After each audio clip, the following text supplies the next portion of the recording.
Aksident në vend, shoferi përplas 17 vjeçari në mes të rrugës. Një 17 vjeçar është aksidentuar në Tiranë pranë rrugës Hekuran Deda. Mësohet se drejtuesi SK ka përplasur të miturin i cili po drejtonte ashtu një mjet pa leje. SK 61 vjeç, pasi në rrugën Hekuran Deda është përplasur me motomjetin me drejtues një të mitur 17 vjeç. Si pasojë, është dëmtuar 17 vjeçari i cili ndodhet në spital jashtë rrezikut për jetën. Në vijim të veprimeve është proceduar në gjendje të lirë 17 vjeçari pasi drejtonte motomjetin pa lejen përkatëse.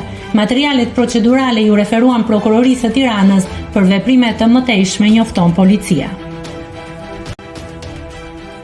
Nëse klikoni mbi butonin subscribe, do t'ju shfaqen të gjitha publikimet tona. Ju ftoj t'i bëni subscribe kanalit, të pëlqeni videot dhe të lini komentin tuaj.